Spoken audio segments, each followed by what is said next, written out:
The people who know the most about a family are often the ones nobody notices.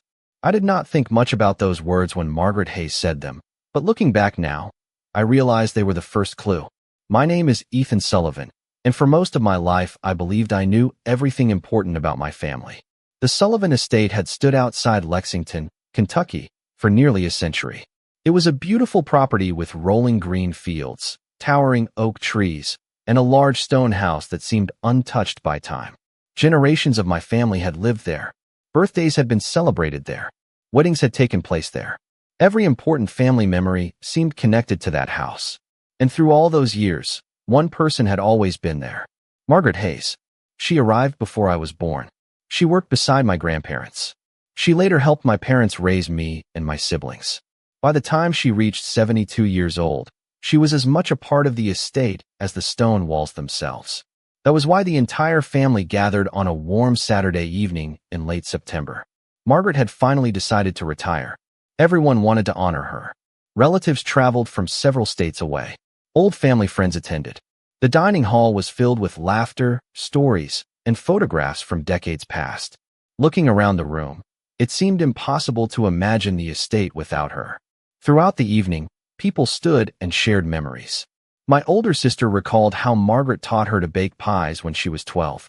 My uncle joked about the countless times Margaret rescued family events from disaster.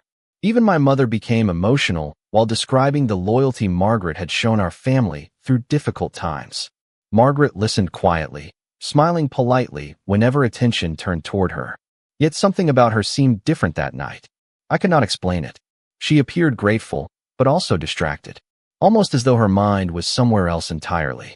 Several times I noticed her staring toward the far end of the room where a collection of old family portraits hung on the wall. Whenever someone tried asking what she was thinking, she simply smiled and changed the subject. As the evening continued, gifts were presented.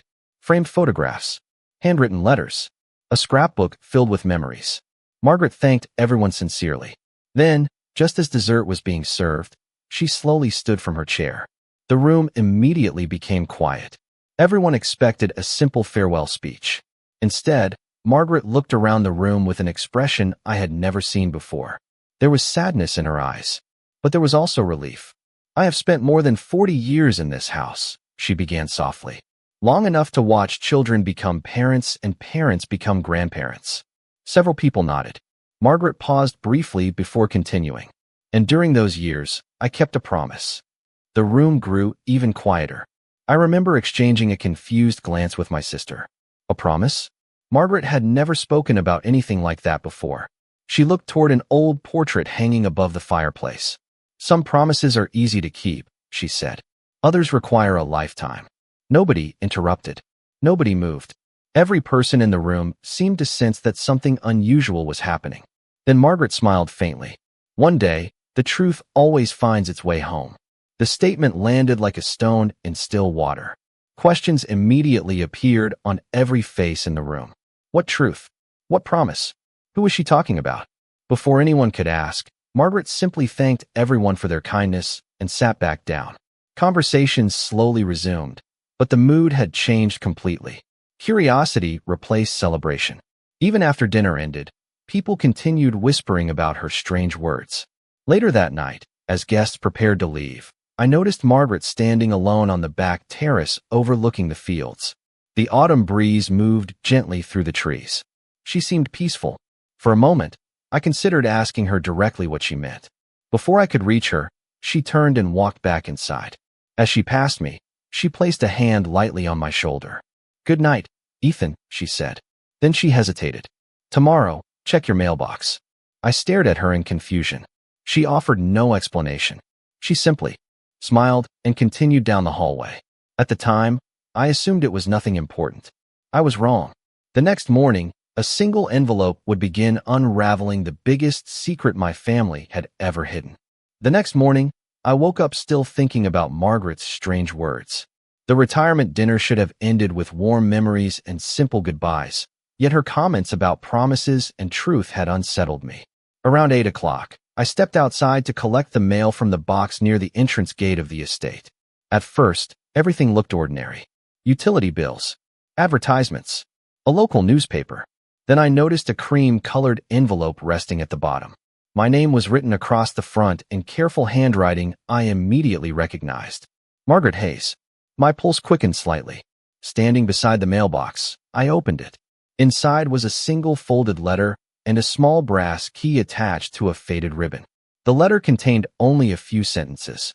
Ethan, if you are reading this, then I have finally done what I should have done years ago. The key belongs to a desk located in the West Library. Open the locked compartment and read what you find. Please remember that every choice was made out of love. Margaret. I read the note twice. The West Library was one of the oldest rooms in the estate. It had belonged to my grandfather and later my father. Most of the books had remained untouched for years. I drove back to the house immediately. The estate felt unusually quiet that morning. Family members who had stayed overnight were still sleeping or preparing to leave. Without explaining what I had found, I walked directly to the West Library. Sunlight streamed through tall windows, illuminating shelves filled with leather-bound books. The room smelled faintly of wood polish and old paper. I remembered spending hours there as a child while Margaret dusted the shelves or organized documents for my father. Following the letter's instructions, I approached a large oak desk positioned beneath a portrait of my grandfather. I had seen the desk thousands of times, yet I had never noticed a locked compartment. After several minutes of searching, I discovered a small keyhole hidden behind decorative woodwork along one side. My heart began beating faster. The brass key fit perfectly. For a moment, I hesitated. Something about the situation felt strangely important. Then I turned the key. A soft click echoed through the room. Slowly, a concealed drawer opened. Inside lay several envelopes tied together with a blue ribbon. Beneath them rested an old photograph and a leather journal. I carefully lifted the photograph first. It showed a young woman standing beside the estate's front entrance. She looked familiar, though I could not immediately understand why. On the back, a name had been written in faded ink. Caroline Whitmore. I frowned. The name meant nothing to me, yet something about the photograph seemed significant.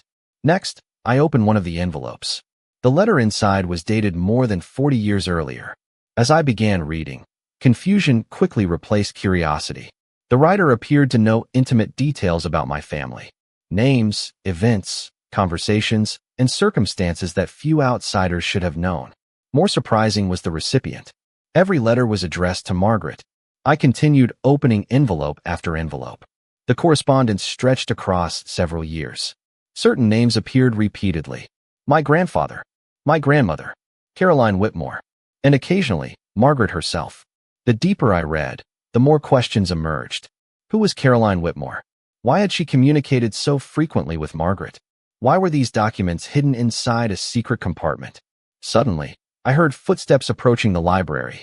Startled, I quickly looked toward the doorway. My older sister stood there holding a cup of coffee. "What are you doing?" she asked. I hesitated. Then I handed her the photograph. Her expression changed instantly. "Wait," she whispered. "I know that face." I stared at her in surprise. "You do?" She nodded slowly.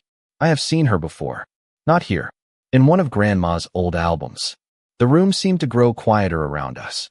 For the second time in less than 24 hours, a forgotten name from the past had appeared unexpectedly. And somehow, I knew Caroline Whitmore was connected to the promise Margaret had protected for most of her life. My sister's reaction stayed with me long after she left the library. She was not someone easily shaken, yet the moment she recognized Caroline Whitmore's face, I saw genuine surprise in her eyes. After she returned to help the remaining guests prepare for departure, I remained alone with the letters, the journal, and the photograph. The morning sunlight slowly shifted across the floor as I examined every document more carefully. Most of the letters were written in elegant handwriting and dated between 1981 and 1987.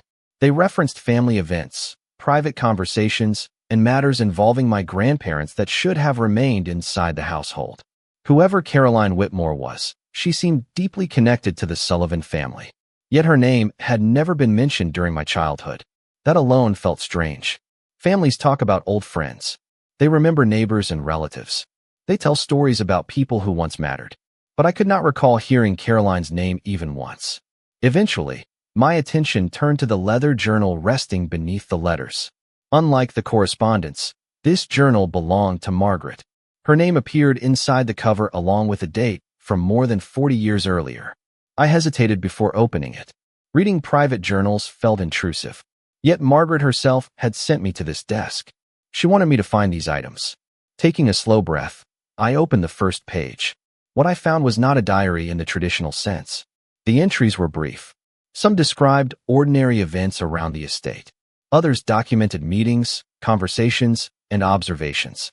Several pages mentioned Caroline Whitmore. Again and again, the same name appeared. As the hours passed, a pattern slowly emerged. Caroline had lived near the estate during the early 1980s. She had visited frequently. She had known my grandparents well. Yet every mention stopped abruptly after a certain year. It was as though she had simply disappeared. The final reference to her appeared in an entry dated October 1987. Margaret wrote only a single sentence. Today the promise was made.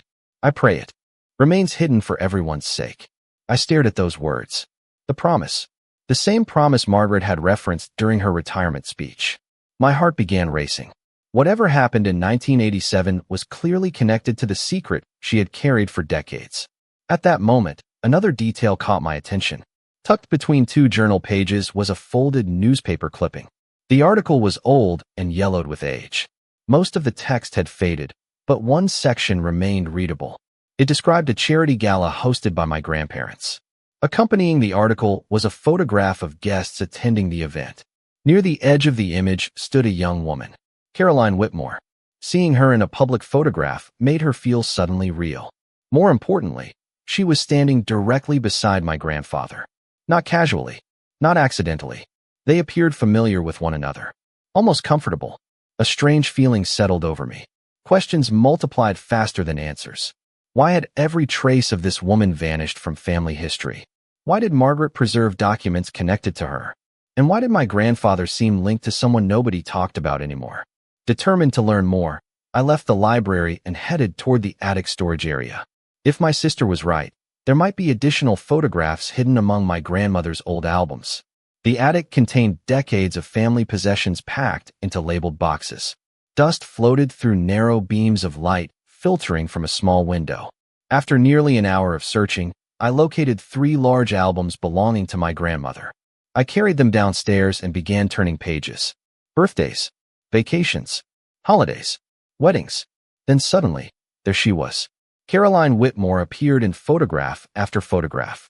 At picnics, at family gatherings, standing beside relatives I recognized, smiling comfortably among people who supposedly had no connection to her. My confusion deepened with every page. This was not an outsider. This was someone woven into the fabric of the family itself. Yet sometime after 1987, every image stopped. Every mention vanished. Every record disappeared. As evening approached, I sat alone, staring at one final photograph. Written on the back was a message in my grandmother's handwriting. The words sent a chill through me. Never forget what was sacrificed to protect this family. Beneath the sentence was a single name. Caroline Whitmore. The message written on the back of the photograph stayed in my mind throughout the night. Never forget what was sacrificed to protect this family. Beneath those words was the name Caroline Whitmore. I must have read the sentence 20 times before finally setting the photograph aside. Every clue seemed to point toward the same person. Yet nobody in my family had spoken her name in decades. The next morning, I decided to search somewhere I had not considered before. The estate contained dozens of rooms, but one section of the house had remained largely untouched since my grandparents passed away. It was located behind the east hallway on the 2nd floor. As children, my siblings and I called it the old wing. Most of the rooms were used for storage. Few family members ever went there anymore. If forgotten answers existed anywhere, they might be hidden there. Shortly after breakfast, I made my way upstairs. The hallway felt unusually quiet. Dust particles drifted through narrow beams of sunlight. Family portraits lined the walls, watching silently as I passed. Several doors opened into unused guest bedrooms. Others contained furniture covered with protective sheets. At the very end of the hallway stood a door I barely remembered. Unlike the others, it remained locked. I had always assumed it was simply another storage room. Yet as I stared at it, a memory surfaced. Years earlier, I had once asked Margaret what was inside. She smiled and told me some rooms belonged to the past. At the time, the answer seemed harmless. Now it felt significant. After several minutes of searching through old cabinets downstairs, I located a ring of spare keys maintained for estate maintenance. To my surprise, one opened the door immediately. The room beyond was much smaller than expected. It resembled a private sitting room. A faded sofa sat near the window. A small writing desk occupied one corner. Bookshelves lined one wall. Everything remained frozen in time. Unlike the rest of the house, nothing appeared rearranged or modernized. Someone had deliberately preserved the room exactly as it had been decades earlier.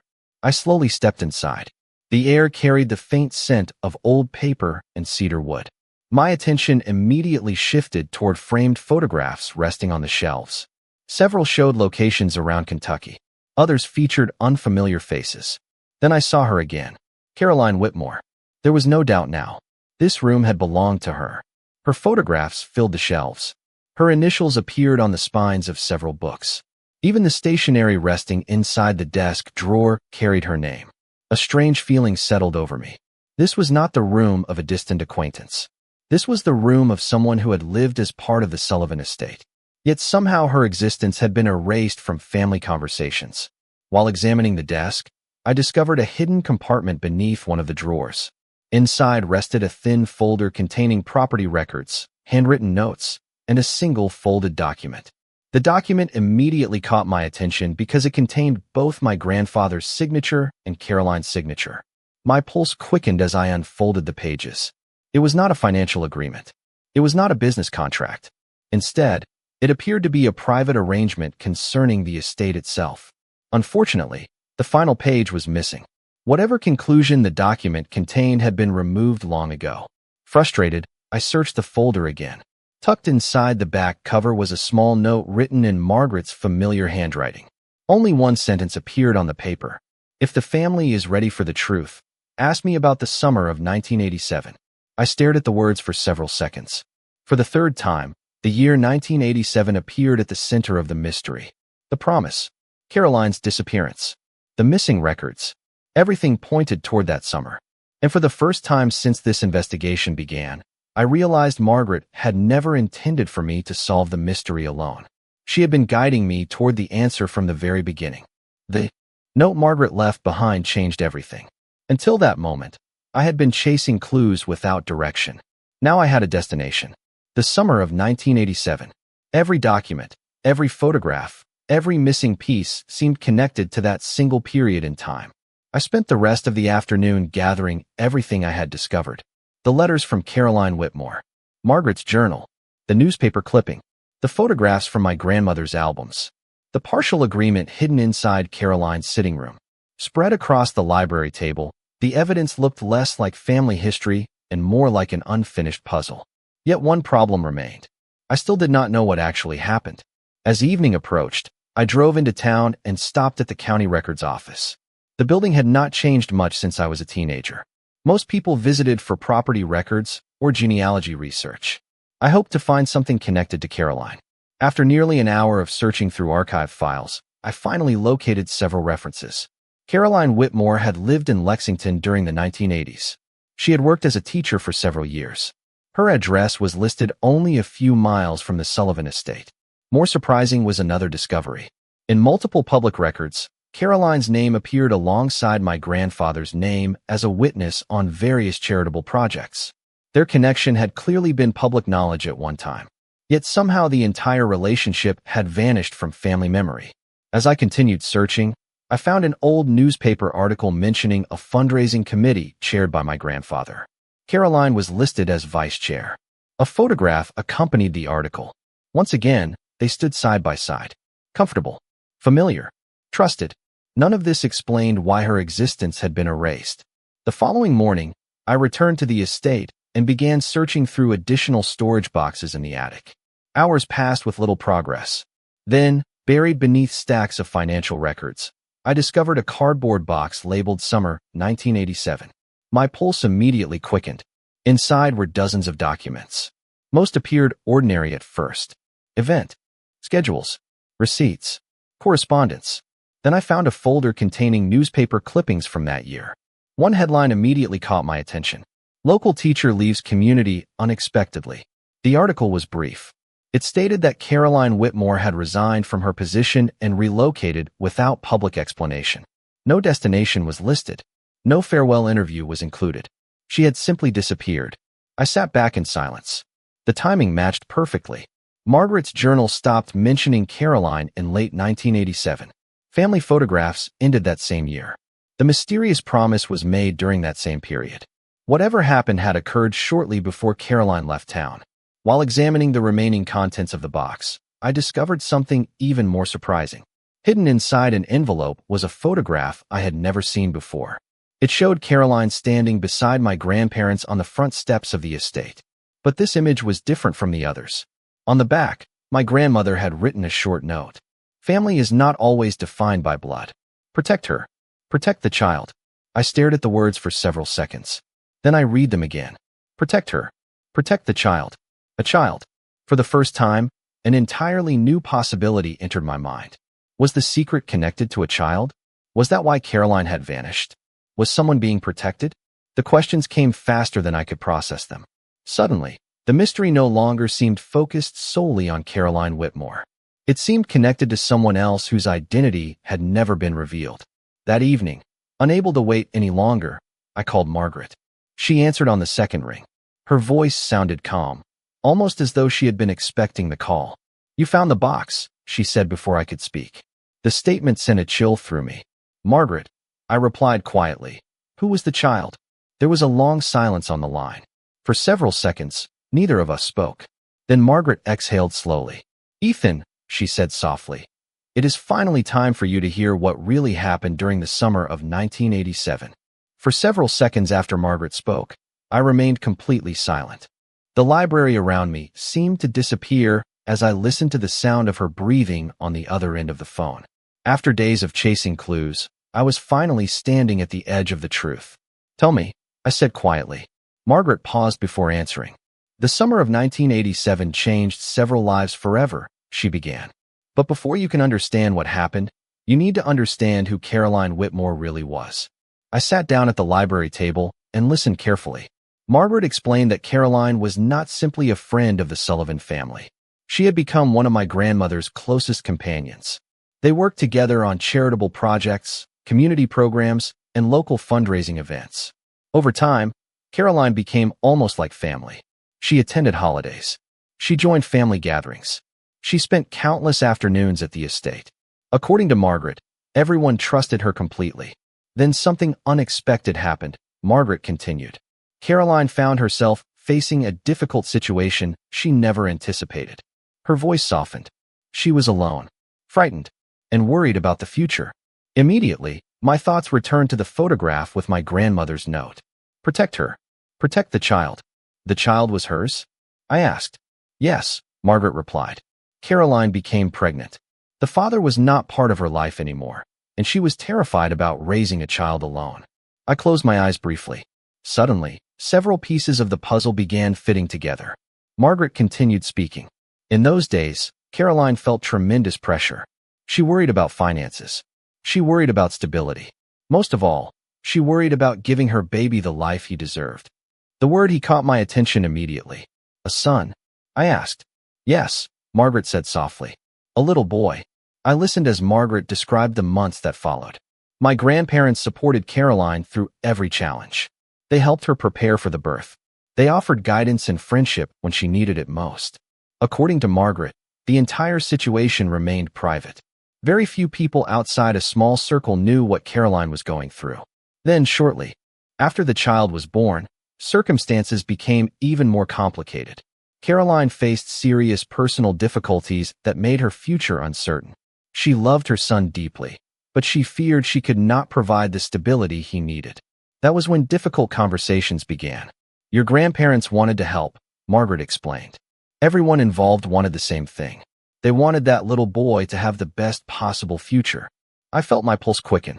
The story was becoming increasingly personal, though I still could not fully understand why. What happened to the child? I asked. Another silence followed. Longer this time. When Margaret finally spoke again, her voice carried an emotion I had never heard before. A promise was made, she said. One that everyone believed would protect him. I stared at the documents scattered across the table. The hidden letters. The secret room. The missing records. Everything revolved around this child. Caroline agreed to let someone else raise him? I asked carefully. She did, Margaret answered. Not because she did not love him. Because she loved him enough to place his future above everything else. My chest tightened. The similarities between this story and the clues I had uncovered were impossible to ignore. Yet one enormous question remained unanswered. Who raised him? I asked. Margaret exhaled slowly. That is the part of the story I hoped you would discover yourself. Confusion flooded through me again. Margaret, what does that mean? For several moments, all I heard was silence. Then she spoke the words that changed everything. Ethan, the reason I stayed at the Sullivan estate for more than 40 years was not because it was my job. My heart began pounding. I stayed because I made a promise to watch over that little boy. I gripped the edge of the table. Suddenly, every clue seemed to move toward a single impossible conclusion. Before I could speak, Margaret added one final sentence. Tomorrow morning, come see me. There is something I need to show you. After that, you will finally understand why the secret was hidden for so long. The next morning, I drove across Lexington before sunrise. Sleep had been impossible. Margaret's words repeated in my mind throughout the night. She had not stayed at the estate because it was her job. She had stayed because of a promise.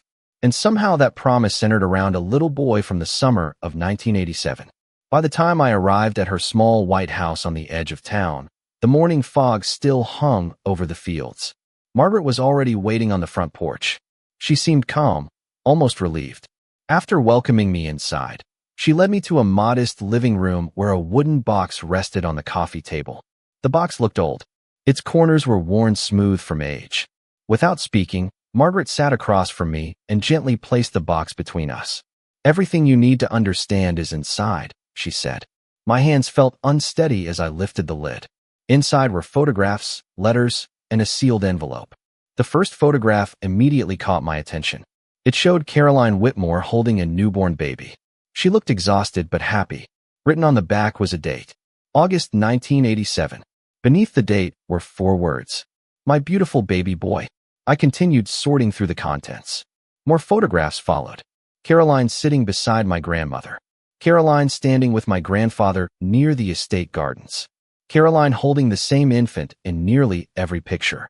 As I studied the child's face, a strange feeling settled over me. The sensation was impossible to explain. It felt less like discovery and more like recognition. Margaret watched silently as I opened the sealed envelope. Inside was a letter written by Caroline herself.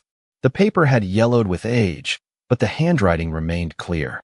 The letter began with gratitude. Caroline thanked my grandparents for their kindness, support, and friendship. She wrote about fear, uncertainty, and difficult choices. Then I reached the paragraph that changed everything. If you are reading this, then Ethan is finally old enough to know the truth. My breath caught instantly. For several seconds, I could not continue. The room became completely silent. Slowly, I forced myself to keep reading. Caroline explained that after my birth, circumstances in her life became increasingly unstable. She loved me deeply. She wanted nothing more than to raise me herself. Yet she feared she could not provide the secure future she believed I deserved. My grandparents offered help. At first, they simply supported her. Later, after months of difficult conversations, they offered something more. They offered to raise me as part of the Sullivan family. Tears blurred my vision as I read. Every answer I had searched for suddenly stood before me. The child, the promise, the hidden records, the erased history.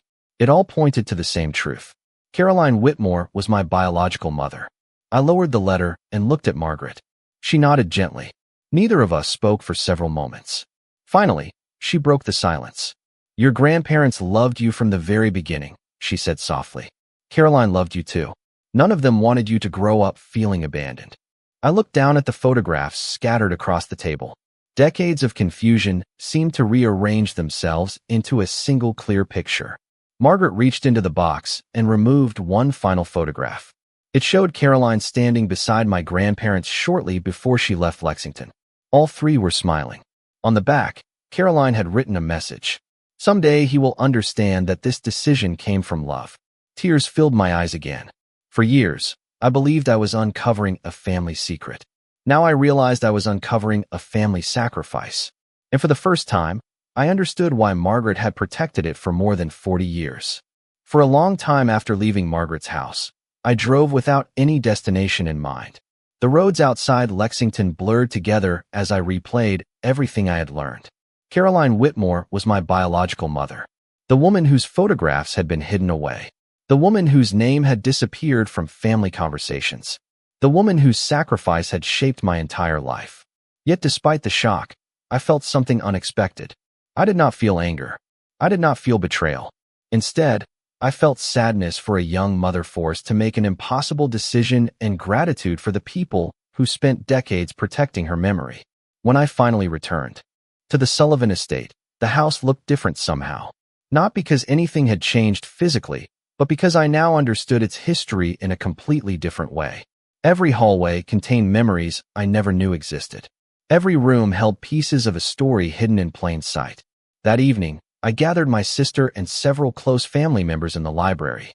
They had watched my investigation unfold over the past week and knew something important had happened. As everyone settled into their seats, I placed the photographs and letters on the table. Slowly, I told them everything Margaret had shared. At first, the room remained completely silent. My sister looked stunned.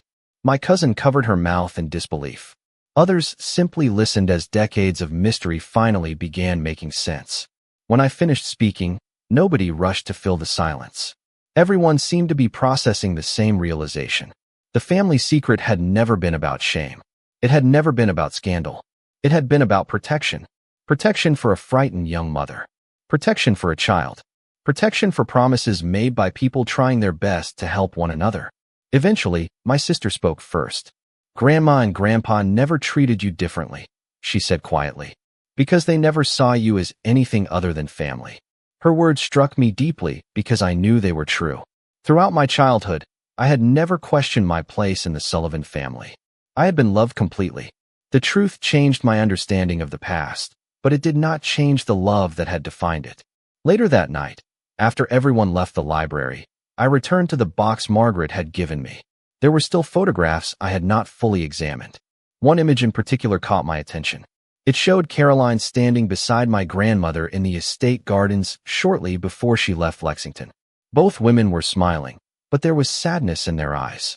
Tucked behind the photograph was a second letter written by Caroline. This one was addressed directly to me. My hands trembled slightly as I unfolded the pages. The letter was dated only days before her departure. Caroline wrote about hope. She wrote about the difficult choice she had made. Most importantly, she wrote about love. She wanted me to know that she never left because she stopped caring. She left because she believed staying would create challenges she could not overcome at the time. She trusted my grandparents completely. She trusted Margaret as well. Near the end of the letter, one sentence stood out above all others. "If Ethan ever learns the truth, tell him that every day I hoped he would grow up surrounded by kindness." Tears filled my eyes as I read the line again. For years, I had unknowingly lived the life she wished for me. The sacrifices she and others made had given me exactly what she hoped I would have. Then I reached the final paragraph. There, Caroline revealed something Margaret had not mentioned. Before leaving Lexington, she entrusted one final item to Margaret's care. It was not money. It was not property. It was something deeply personal. Caroline wanted it returned to me when I was finally ready to understand who she was. Attached to the last page was a handwritten note from Margaret. The message contained only a few words. "Tomorrow, come back. It is time to see the last piece of the story." The following morning, I returned to Margaret's house with a mixture of anticipation and nervousness I had never experienced before. By then, the biggest questions had been answered. I knew who Caroline Whitmore was. I knew why my grandparents had protected her secret. I knew why Margaret had remained at the estate for more than 4 decades. Yet one final piece of the story still remained. When Margaret opened the door, she greeted me with the same gentle smile I had known my entire life. Without saying much, she led me into the living room and placed a small wooden case on the table. It was beautifully crafted, its surface worn smooth by time. "This belonged to Caroline," Margaret said softly. "She asked me to keep it safe until the day you were ready." Carefully, I opened the lid. Inside rested a delicate silver locket attached to a chain. Beneath it was a folded note. My hands trembled slightly as I picked up the note and unfolded it. The message was brief. "Ethan, if you are holding this, then you know the truth. This locket belonged to my mother before me. I wanted you to have something that connected you to where you came from. But more importantly, I want you to remember that your life was built on love. Never doubt that. Love always. Caroline. Tears filled my eyes as I finished reading. The locket itself was simple, but it carried more meaning than any valuable possession ever could. When I opened it, I found two tiny photographs inside. One showed Caroline smiling at the camera. The other showed me as a baby wrapped in a blanket. For several moments, I simply sat there looking at the images. The woman whose face had been hidden from family history was finally becoming part of my story. Margaret sat quietly beside me. Eventually, she reached over and gently squeezed my hand. "She never stopped thinking about you," she said. "Not for a single day." I nodded slowly. Somehow I already knew that was true. Every letter, every photograph, every sacrifice pointed to the same conclusion. Caroline's absence had never been abandonment.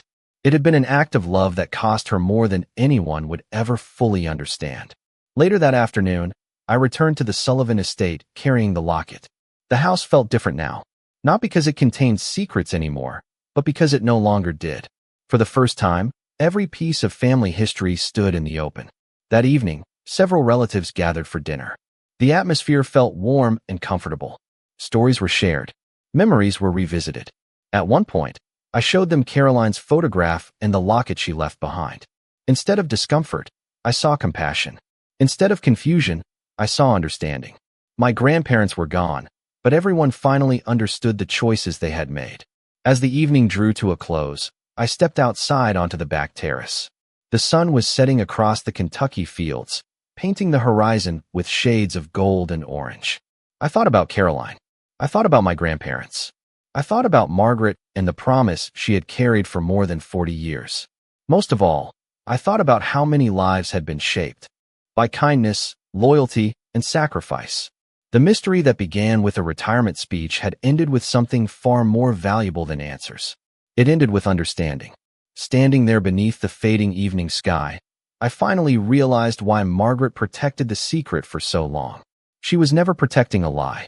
She was protecting a story that belonged to people who loved one another deeply. And now that the truth had found its way home, that story could finally be remembered the way it deserved to be. Not as a family scandal, not as a hidden shame, but as a testament to love, sacrifice, and the extraordinary woman who quietly watched over an entire family until the day they were ready to understand.